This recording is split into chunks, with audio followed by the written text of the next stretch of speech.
Welcome to Matrusri educational academy అండి. ఈసారి మనకి 6 విడతల్లో జాసా కౌన్సిలింగ్ స్టార్ట్ అవుతుందండి. అంటే ఐఐటికి సంబంధించి కౌన్సిలింగ్ అండి.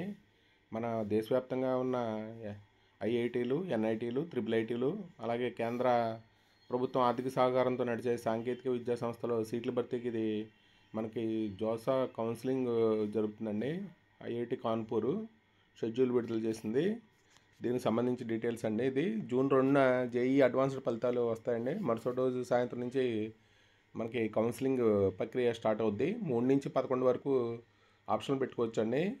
ఆ సందర్భంగా 2 సార్లు మార్క్ సీట్ అలాట్మెంట్ జరుగుతుంది. అలాగే ఎక్కడ సీట్ వస్తుందో విద్యార్థులు అంచనా రావడానికి వీలవుతుందండి. ఇది ఫస్ట్ విడత సీట్ల కేటాయింపు జూన్ 14న, అలాగే రెండో విడత జూన్ 21, మూడో విడత జూన్ 28, నాలుగో విడత జూలై 4 అండి, ఐదో విడత జూలై 10, ఆరో విడత జూలై 16 అండి. మనకి ఈ సంవత్సరం గత ఏడాది కంటే 4 సంవత్సరాలు అధికంగా ఉన్నాయండి. ఇది కేంద్ర ప్రభుత్వ ఆర్థిక సహకారంతో నడిచే విద్యా సంస్థలు. ఇది మనకి జాసా కౌన్సిలింగ్ గురించి. మనకి సీట్ అలాట్మెంట్ మనకి జూన్ 14న ఫస్ట్ విడత కౌన్సిలింగ్ స్టార్ట్ అవుతుందండి.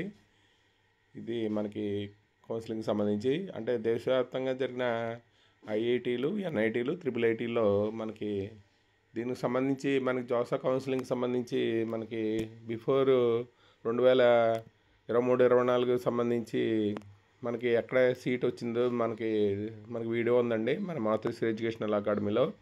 ఆ వీడియో చూడండి. Thank you for watching this video. Video కనుక నచ్చితే మీ ఫ్రెండ్స్కి షేర్ చేయండి, లైక్ చేయండి, సబ్స్క్రైబ్ చేయండి. Thank you for watching this video.